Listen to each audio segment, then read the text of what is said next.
You're listening to the Never Heard of It podcast, a Night Shift Radio original. Every week we bring you the good, the bad, the weird, and lesser known streaming movies. Hit subscribe for new episodes every Thursday and Sunday. Woo! All right, I don't want any trouble.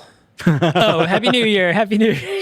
I don't want That's any a joke. trouble. If you listen to this coming Sunday's episode, you'll get that joke. So this is the last episode of the year. This is it. This is the last episode of 2022. 2023 happens in like 3 days. I can barely contain my excitement. I mean, it's the year of Michael Jordan. It's 23. Right? That's that a was his reference. number? I don't remember. I thought it was 27, to be honest, but I don't. I remember Michael Jordan being a really big deal. Like it's the same equivalent of like LeBron James now. You know, like if someone was like, "Who's 23. the greatest basketball player right now?" People would be like, "LeBron James." And they'd be like, "Cool. Like, do you know anything about him?" And they'd be like, "Maybe." You know, and I'm sure a lot of people do. That's obviously false. I know a lot of people know exactly who he plays for and what his number is. But like that's how it was with Michael Jordan back in the day. Everyone would be like, "Who's the greatest basketball player?" And I'd be like, "Well, Michael Jordan, obviously." They'd be like, "Great. What team does he play for?" And I'd be like, Nike. "Yankees." I don't. Yeah, like Jordan wore the number I guess. 23 for the Bulls. I was okay for the. I did knew actually that, but know I he was in the second-guessed Chicago myself. Bulls. Yeah, I remember like Chicago Bulls merchandise was like Huge. It was huge. It was like that, and the Hornets for some reason was really big. I don't know who, they had who players played like, there. unless I'm mistaken, I feel like I remember Dikembe Mutombo was on the Hornets and was really fucking good. Because I remember my brother dated someone in high school that was a huge Dikembe Mutombo fan. And I do remember him. That's, you know what, that's not a topic for this podcast. Yeah, that's for Never Dribbled It, our basketball history podcast. I have a story for you related to that, but that doesn't need to be on this show. Hi, Michael. Hi. How are you? Welcome to this. And so we are going to talk about the 5 best movies we reviewed this year. Which I think is especially appropriate because next week we start a countdown of the final 10 episodes of our 5th year as a podcast. We are counting into our 5-year anniversary. So we covered a lot of crazy shit in the year 2022. And so we're just going to revisit a little bit of that with you. We're taking a stroll down memory lane here. Now, the movies we're talking about are not all were released in 2022. These are just the movies we reviewed in 2022. Yeah, so don't come at us for it. And I would say for the most part, aside from number 1, these are in no particular order as well. So we're going to start right off the bat with the one in our number 5 slot. Again, like 2 through 5. Interchangeable. They're all kind of tied for second place. But number 5 we're going to talk about is Ride the Eagle. That was a really good Jake Johnson film that we reviewed. Very good indie film, and I like that one a lot. I will never get over the just absolutely wild ride of a relationship that Susan Sarandon and J.K. Simmons characters had in that film. And just Honey. What a well-written character Honey was, even, being written entirely posthumous, essentially. Like, we see her through the videos left to her son, Leaf, played by Jake Johnson, and we see her through the perspective of her widow left, or, not widow, but lover left behind when she died, Carl, J.K. Simmons. And it's such a touching story of a son coming to terms with the relationship with his late estranged mother. And I love pretty much anything Jake Johnson does.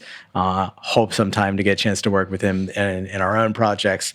But yeah, just a really, really great low-key indie darling film. Small cast, intimate settings, like remote, like this. If I'm not mistaken, I remember we talked about this. This was a COVID film. It is. Yeah, because there even is a scene where he's wearing a mask. Yeah. So we talked about that during the episode, but like this definitely touches on what we'll see of the legacy of a massive global pandemic that is still going on, by the way. But when it's a triple-demic now because it's flu, RSV, and COVID is the thing right now. Yeah. In addition to just like regular old colds and shit. But yeah, there is so much cinema that just kind of through safety precautions on set, basically chose to ignore what was happening in the world and just pretend everything was normal. This is one of those films where you get a little glimpse of people not doing that. You see Jake Johnson's character wearing a mask. You see people essentially isolated from one another, like very little human interaction. And I think that this, like, it's not a full on, like, oh my God, we're in the thick of it, and like we're acknowledging it, but like there is nods to it, and we see the ramifications of trying to create a film in a time when it's not safe to be around other humans. And this was a really well done approach. Yeah. Yeah. So that was Ride the Eagle, starring and I think directed by Jake Johnson as well, right? Directed by Trent O'Donnell, but Jake co-wrote this. Jake co-wrote it. Yep. Yeah, okay. Jake and Trent O'Donnell co-wrote it, and it was directed by Trent O'Donnell. Nice. Yeah. So moving on to the next one, we've got in the number 4 slot, Pig, which should come as no surprise that a Nicolas Cage movie ended up on our list. We did a lot of Nicolas Cage movies this past year. As we should. As we should. There's so many of them. But Pig was one of those, I guess I would say a surprising movie, but I mean, at the time that we watched and reviewed it, everybody already knew like what Pig was. But this was one of those movies that was, to me, marketed in a way that was incorrect. Yeah. I think it was, but maybe it was marketed correctly just to get people in the seats. But this movie was marketed as basically John Wick, but with a pig. But that is not what this movie is about, though. It really isn't like that. He doesn't go John Wick, so to speak, on anybody at all. The whole movie. Very much expected, like, huge, violent, like, major action film. But what we got was intimate and emotional and, like, loss and grief and, like, just, like, dealing with tragedy as a human, and also some, like, really interesting nods to the restaurant industry. Yeah, there was a very big take on a commentary on high-end restaurants and restaurateurs. Gastronomy. And the gastronomy. Yeah. Gastronomy. That's another one. Honorable mention, Flux Gourmet. Oh, yeah. Absolutely. For this list. Absolute wild film. Definitely check that one out as well. It's available on Shudder. The only reason I didn't specifically nominate that one for this list is because it grossed me out. It was a fucking good movie, but it was gross. It definitely grossed me out too. Yeah. But so Pig was another one of those surprising movies, but it's another one of those movies that reminds you that Nicolas Cage is a good serious actor, or can be a good serious actor, even though he's always, he frequently takes these very bad roles that, like, when given the opportunity to do something really good, he does really good. That motherfucker's got range, and I love that, like, he will take pretty much any role and he will just be absolutely batshit, and like people write the most bonkers parts specifically for him, but like he has really shown us in the last few years exactly who he can be. And if you've been paying attention all along, he's a good actor, but like these more recent roles that he's been taking, especially when he dips a little bit more on the dramatic side, he really does have a lot of range, and I love it. I mean, I'm a lifelong Cage fan, but like I just absolutely love the direction his career has gone, and I can't wait to see what's next from him. Yeah. I mean, I think it's going to be, I think we're going to have a renaissance of Nicolas Cage movies again. Of good Nicolas Cage movies. What would you say is the renaissance or Beyonce's Single Ladies? So next up on our list, again, these are in no particular order except for the first place slot. I know you're going to be really happy about this one. Oh, yeah. We have Zombie Strippers. Hands down, one of the greatest films of all time. It's definitely the best movie to come out of 2008. We've determined this objectively. There was no better movies in 2008. It was factually speaking, there were no better movies that came out of 2008, and we will go to the grave defending that and rise back again to defend it some more. Right, while we shoot pool balls out of our vaginas. What a just batshit movie, which I would say, I don't think it was necessarily the first to do it, but it was, arguably the most popular to do this, the crazy, like, strippers verse insert thing, or zombie virus hits a strip club, or like that. Like definitely, the better of all of them. Well, the thing is, like, this movie kind of surprises you because it comes off at first as like this is going to be just fully schlock, like cheesy, gory zombie trope film. Like that's on the surface what it is, and you can watch it and take that away and still enjoy this film easily. But if you're paying attention, it's just an absurdly intelligent and self-aware film that sneaks in a shit ton of philosophy and like these ridiculous one-liners that you got to be paying attention to, and a cast including Jenna Jameson and Robert Englund side by side is just a delight. And like everyone takes this movie just as seriously as it needs to be, and no more and no less. And the performances from everybody are exactly what the film needs. It's goofy, it's weird, it's smart, and it's gory and gross. Yeah, and like, there's a lot of boobs in it. Yeah, there is a lot of boobs. In my opinion, it is a perfect film. I have no notes. No notes whatsoever. Could have been 30 minutes longer. Another bonkers, that's a bonkers movie. And so you'll know of all the movies we reviewed this year, it's there for a reason, So coming in next, we have The Sunlit Night. Now I love this movie because, this is a great example of a movie where it takes a small slice of life, a very small, like, not a big ordeal of a movie, but man, does it hit emotionally. So this movie stars Jenny Slate, famous for voicing like Bob's Burgers characters, Mona Lisa on Parks and Rec. Marcel the Shellwood Shoes on. She does the voice of that character. But Jenny Slate, great in this movie. Yeah, and I mean, definitely notable appearances from Zach Galifianakis and the Queen herself, Gillian Anderson. Just a wonderful cast, and I mean, you really put it perfectly. A slice of life sort of film. Like we follow essentially one character for a brief time in her life. There's not huge conflicts. There's not big action. There's not there is drama, but not a significant amount of it. And we have neither like big epic moments nor like huge resolutions. We just follow this person like through a brief moment in her life, and it feels reasonably real. Like it feels like for the most part, this could happen to someone. And I liked that. I love this kind of movie. I love a movie that just allows me to feel like I'm just kind of peeking in at a real life for just a couple hours, and then, I leave again and have no idea whatever happens to these people. Yeah, it's just this movie is just did a really good job on emotions in terms of like how it made you feel, and even if the feelings were a feeling of like artistic endeavor, like they weren't necessarily like happy, sad. There was like a lot more different, more complex, and a lot more abstract emotions tied to this movie, and I just really love it. I think they did a really good job of letting you feel those things. And like it touches on topics of kind of growing up and moving on and finding yourself like you feeling like a disappointment, or like you're not living up to people's expectations. You're not living up to your own expectations. What does that mean? Oh, I'm going to take this grand trip and it's going to solve everything, but it doesn't.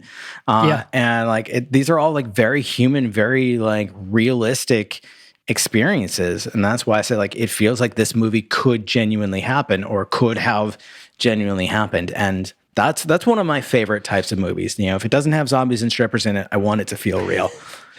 Yeah. Now that being said, the number one film that we reviewed in 2022 was 100% a factual biopic. I will not refute that. There's no way that this did not happen, and I feel like it's happening now.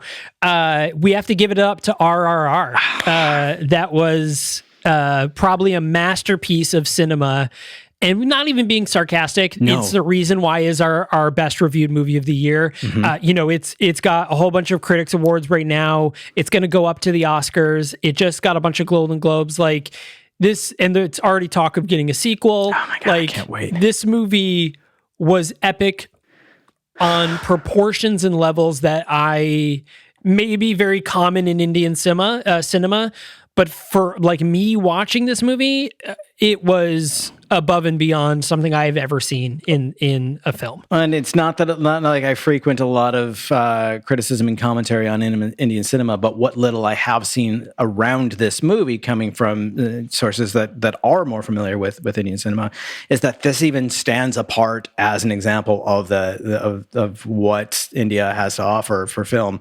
Which, I mean, I love Bollywood film. I love Indian cinema. I love, particularly the dance numbers and the action sequences and how just like bonkers they are, but like how emotionally stirring they are. But this movie just takes all of that and just moves those dials up as far as they'll go. It is gorgeous.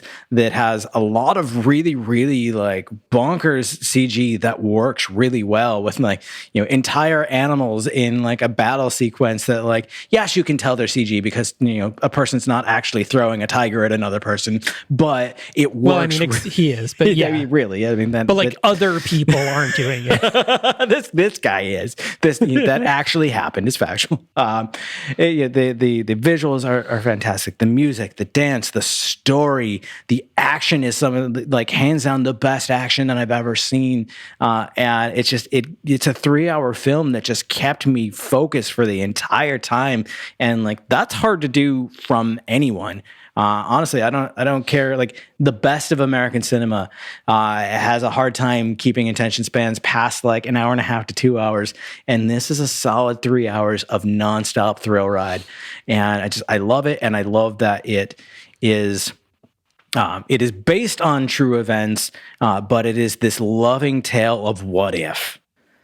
Yeah, I love. I do. We talked about it a lot in the episode of for RRR. But I love the idea of that sort of like, this is a historical person, this is a historical event, but we are going to fantasize it, and mythologize it even well above what it actually was. This is actually very common in Asian cinema as a whole. We talk about Ip Man is a really great example of, the character of Ip Man. Wong Fei Hung is another great example in Chinese cinema of a character that's like, yeah, he existed, but not in the way that we're going to show, because like they'll put Wong Fei Hung in completely different, like centuries later scenarios. Ip Man, the Ip Man movies take place over the course of like 80 years, and Donnie Yen still looks like 35 for the whole like 4 series of movies, but he's supposed to be like 90 at this point because it starts in like the 1890s, because it's crazy.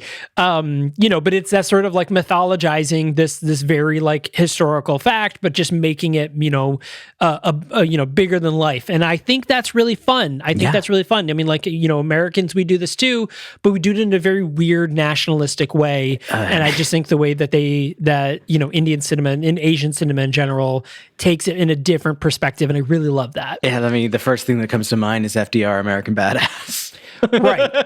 Right. I mean, that would be the only other good example of like how mythologizing a historical figure, but like, we do that with like Lincoln, like we'll have movies, the Lincoln, any Lincoln Hunter movie, Vampire Hunter, that's a good one. Yes.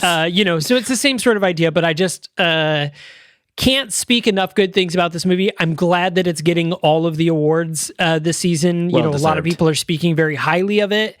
All very, very deserved, very, very deservingly. It's not even like, it's not, a lot of people I think probably worried that it's like meme status, but it's not. No. It is totally worth the awards that it's getting because this movie really did it, man. Like it really, really did it. I still just get so excited thinking about it, and I'm gonna have to when I have Netflix back again, I'm gonna have to sit down and watch it again because it's that good. And like it's worth the viewing. Yeah. So those are our top 5 favorite movies we reviewed this year. What were some of your favorites of the episodes? If you're a longtime listener or even just a this year listener, what were some of the favorite movies of ours you reviewed this year? Obviously, we came to a consensus on this top 5 list, and 4 of these movies we completely agreed on right off the bat. The only difference is instead of Zombie Strippers, I had Apocalypse a Go-Go in there. I feel like you should take some time and talk about that because I missed that episode because I had some personal stuff going on at the time. But like, you and Casey couldn't stop raving about this film. Apocalypse A Go-Go was such a fantastic film because it made me feel bleak, but not in a way where I was like, I don't want to feel this way, but in a way where I was like, yeah, like, yes, this is bleak. Yeah. I feel it. And it did a really great job of running, it's a film about the apocalypse. A girl throws a party for strangers and, 5 people show up or 4 people show up to this, random girls party for strangers for the apocalypse. Everyone knows the earth is about to end. The world is going to end because of a solar flare. And, she is trying to throw a legitimate party, being like, let's just have a party. Yeah. Whereas all these other people, whether they have ulterior motives or they're just trying to not be alone at the end of the world, they all kind of have their things, and you sort of feel everybody's things. And there's these really great moments where they act out their like scenarios from their past, and you get to see them played out almost like a little play. Very reminiscent of Scare Me. Okay. Where they're acting out the stories. Very reminiscent of that. It was just a really well done movie, very low budget movie, written, directed, stars, all the same person, big fan. I that's another one, like, I really can't speak. That's another one that I wish I could speak more highly of. But the best thing is that I did speak very highly of it in the episode Apocalypse A Go-Go earlier this year. The Savannah Giselson, by the way, is the person who directed and wrote this and stars in this movie. Right on. Definitely check it out. Go listen to that episode. Go watch that movie. Yeah. It's been a hell of a year. It has been a hell of a year. 2022 has been a hell of a year, but we've done some wild movies this year. So, and we, like I said at the start of this episode, we're super excited for 2023. We're kicking off with a countdown to our 5th anniversary, and we're starting right off with a movie that I remember quite fondly from seeing it in the theaters back in 2011, and can't wait to talk about with y'all. And that's the 2011 film Cowboys and Aliens. Yeah, Harrison Ford, Daniel Craig, stacked cast, Absolutely good director, Jon Favreau. So, like, we'll see how this one is. So, if you're the type of person that watches movies before we review them, Cowboys and Aliens is streaming on Tubi TV right now for free. No sign up required. You can just go to tubitv.com, type in Cowboys and Aliens. You just type in Cowboys. It's the first hit. Watch the movie with ads, and then listen to our episode, which will be on January 1st of 2023. We will be talking about Cowboys and Aliens. Very exciting. It is very exciting. Hey, thanks a lot for listening, everyone. If you have not hit subscribe over on YouTube, make sure to do that. YouTube.com/@nightshiftmg. For those of you watching on YouTube, hit subscribe, like, comment, the whole deal, share wherever. For those of you listening on your podcast player of choice, hey, our bonus episodes every Thursday are also on YouTube. You can head over there and you can watch us in person, talk about them, and see our arms flail about every time we talk, which is very common for us to do. Or you could also see which little object we're all fiddling with at this moment. I'm fidgeting with you've got my GoBots toy that our friend Casey got me. And you can also see the pretty flowers that my partner Ellen got me recently. Oh, those are very cute. And I'm fiddling with a Scuf gaming controller key. But I no longer use a Scuf controller.